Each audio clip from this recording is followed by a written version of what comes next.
You probably, like most people, work for a company, and probably in your goals for your life, you want to eventually become a manager. Today, I'm going to tell you how to advance your career.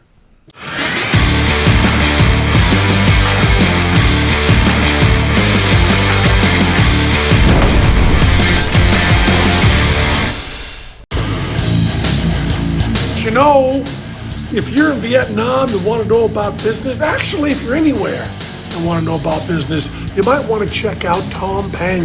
He doesn't fuck around. Yeah, Tom Peng. He's A-okay. Peace. In Vietnam, a lot of people want to be manager, leader, eventually, sometime in their life. But the reality is that most people need to be staff. Most people have to be worker bees. It's only very few people become leaders and managers. Just because you become a leader or manager does not guarantee you that you'll be successful forever. Leaders also fail. Today, I'm going to tell you how to be a leader and manager in your company. I'm going to teach you how to advance your career inside a company. I'm going to teach you by sharing my personal experience. When I graduated out of university, I tried to get through university as quickly as I could because I knew there's nothing I can learn there. I started my business immediately. My first business was a business that helped like airports and malls to build those kiosks. In malls, you see these kiosks, you find out where the restaurants are, you find out where the stores are. There's these computerized kiosks. And that was my first business idea. I did it in Toronto. I was using something called macro media. You guys don't know what that is anymore because that was a long time ago. And we're using that to build the software for these kiosks. The business did not work out. It was a failure because the reason it failed is because I was too busy fucking girls all the time. I have too many girlfriends. I wasn't really focused on my business. I had a business set up. I have business cards. I have brochures. I sourced the vendors. I know where to buy these kiosks. I know how to write the software. I have everything. But I was too busy fucking girls. I did not go out and find customers. So that business failed very quickly. When you have no customers, you have no money. I knew that was the reason why that business failed. And I don't blame anybody for it. It was my mistake. I was too busy, too distracted from my business. I should have focused on my business. But that actually turned out okay because I moved back to Vancouver and I started my software company. And again, I rent an office, I bought computers, I have a software company. And I sit there every day, still no customers. Again, I was too busy fucking girls. So many new girls to fuck around now. I wasn't focused on my business until there's a crisis. I'm running out of money. And if I don't do something, this company is gonna die. Finally, I scratched my head. How can I find customers?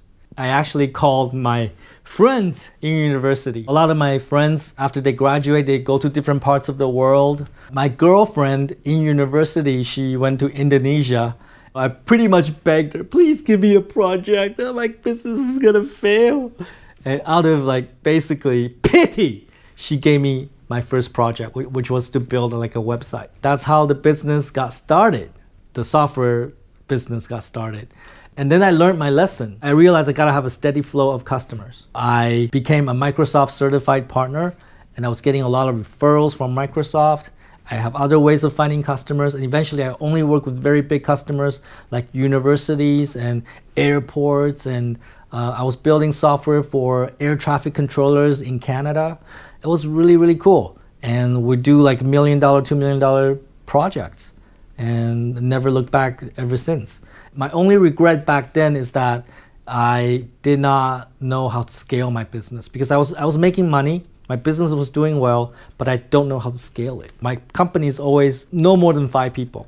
But if I knew how to scale that business, I would have hundreds of people, maybe even in my 20s or early 30s. I could scale that revenue, I can scale that income. I'll be fucking stinking rich in my 30s. I was okay. Don't get me wrong, $1 million is a lot of money, but I could be a lot more in my 30s. And that is one regret I don't have much regrets. I don't have any regrets. But if I must identify a regret, I would say that would be it. Is that I was too young and I did not know how to scale my business. You know what? That's a lie. It's not that I don't know how to scale the business. Again, it's like I was too busy fucking girls. So I didn't like focus on my business well enough to think, hey, I need to scale. Sex drive can kill a man's career. Again, I point to chapter 11 of the book Think and Grow Rich. I did not know how to transmutate my sexual desires into business. That was my problem. Anyways, long story. I can tell you more, but today's topic is about how to advance your career, not mine, but your career. Many things happened.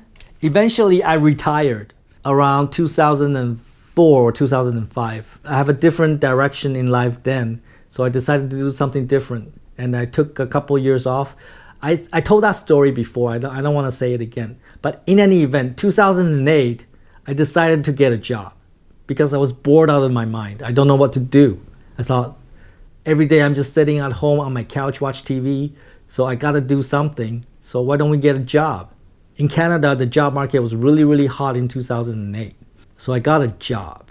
This is at a data security company. I went into that company as a developer, as a low-level developer, the bottom level in that company. They pay me, I forgot how much. It was ridiculous. It was like $60,000. I don't really need the money. I did not ask for very much, so they paid me some ridiculous salary. Ridiculously low, that is. I start working at this company. And this is a company with 400 people. Now, for the first time, I actually am inside a company looking at how the company operates. Whoa, so this is how you scale an organization. But I wasn't thinking about starting a business back then. I was thinking, let's do this job really well because I have nothing to do. Other than fucking girls, I have nothing to do. I decided to devote all of my time into it. I go to work during the day, I have dinner, I come back to work till 12 in the office. Nobody was doing that. When I go back to the office, there was nobody there, only me. So I was like playing like heavy metal music really, really loud in the office. And they were like singing at the top of my lungs, like, rah, rah, rah, rah. And then like while programming, right? While programming. Nobody knew. Probably they caught me with the security camera, but that's okay. Because I did so much for the company. So the company actually gave me their first really important project because they see how hard I work. Because again, I have the attitude of service. I want to do something. I just want to build software. They see how willing I was to do it. So the company gave me the first project to convert, this is technical now, to convert their application into .NET. .NET was very new back then, 2008. It was still very new. And I was the person tasked to convert the entire product to .NET, just me. Remember, there's like 400 people in the company. They just gave me the project to do it because I was like a guinea pig. It was their test. So okay, fine. I worked every day from morning to night, basically 8 o'clock to midnight every day. And then I come in on a weekend, just trying to get the product converted to .NET. And it was a success. And I converted the product to .NET in very short time, weeks. It was amazing. It was something that nobody thought was possible. Like one person converted all of the APIs in our product into .NET. I was only doing the server side, if you understand what that means. I'd never seen a CEO before, but the CEO came down and shook my hand and said, "Tom, great job. Great job." Oh, now I'm like really excited. And the next thing I know, I got promoted to lead the internals team. The internals team is the team that builds internal software. So we work on things like TRMS, EMS. You have no idea what I'm talking about. I was the leader of that team. Before I became the leader, there were a lot of problems with those products. It's too slow, the performance was shit, it's always broken, too many bugs. I go into that team, and basically I was still not thinking like the leader. I was still thinking about, hey, let me fix everything. I will fix everything. So I fixed everything. And the product is now running fast, no more bugs, everything runs perfectly. The teams inside the company, they were like, whoa, this is great. The users of those applications, they were like, thank you, Tom, you did, oh, this is so good. It was never this good before. Again, I feel very good about that. I did something meaningful. I helped the company. Next thing I know, they put me into the consumer division. They gave me the engineering manager role for the consumer product. The consumer product is something that like 10% of our entire company revenue. It does about $10 million a year in annual revenue. It's an important product. When I went into consumer, there were a lot of problems. Product doesn't work, it's always broken, and there's performance problems. And some developers inside the team would accidentally and periodically cause the product to crash. So it was a disaster. Like the business side of the company was really angry. Why our engineers are shit? Why they cannot build good software? They're all fucking garbage. And this is the team that I inherited. That's when I started become a leader because I stopped building the code. I stopped writing the code anymore. That's when I really started looking at leading because I wasn't gonna solve all those problems by myself. I need a team to do it. I became that leader. I mentor, educate, I make my team members more capable, better than I am. And when they're better than I am, then they can go out and solve all the problems. And that's when I became a leader inside a 400 people company. I feel very good about that because we solved all of the problems. The product was so stable. The company never questioned engineering anymore. Because before that, every week in company meetings, they would just basically yell at engineering, like say, hey, how come this product is broken again? But after we fixed everything, they never said anything more. That's an achievement. I feel pretty good about that. And of course, during all this time, my income was going up. The company was just giving me money. Remember, I never asked for promotion. I never asked for money. But they see how hard I work. They see what I can do for the company. They just automatically give me the money. They just automatically give me the positions. And then you know what happened next? Now consumer is stable. Consumer division is stable. Now, the company's biggest problem is Vietnam. Because they also have a team here in Vietnam. But this team in Vietnam is shit! They can't write software. The software is shit. It's full of bugs. The outsourcing software company that we work with is total fucking shit. They don't know how to hire people. They hire people that cannot speak English. They hire people that cannot write code in the team, and they can't do shit. But the company realized it's very important that we move product development into Vietnam because Vietnam is cheap. We want to reduce our product development costs, and Vietnam was one way to do it. They talked to me, Tom, we want to send you to Vietnam. I'm like, no, I'm happy staying in Canada. I don't want to go to Vietnam. After they tried to persuade me a few times, I reluctantly agreed. I'm like, okay, fine, I'll go for like 2 weeks. In 2011, that's the first time I come to Vietnam. In that 2 weeks, I fell in love with two things. One, girls, Vietnamese girls, and two, I realized the potential of Vietnam. I can really make the Vietnam team better. I can make them a force of nature. I can make them the best developer in the world. I can make them build software like no tomorrow. I just see so much potential. But I also realize there's a lot of challenges because Vietnamese people think not like Canadians. They require a lot more work to motivate. But I did. I stayed. I decided to stay. I was only supposed to be in Vietnam for 2 weeks, but I ended up staying for 3, and I wanted to come back to Vietnam. I went back to Canada. The CEO talked to me, and he was like, Tom, how do you like the food in Vietnam?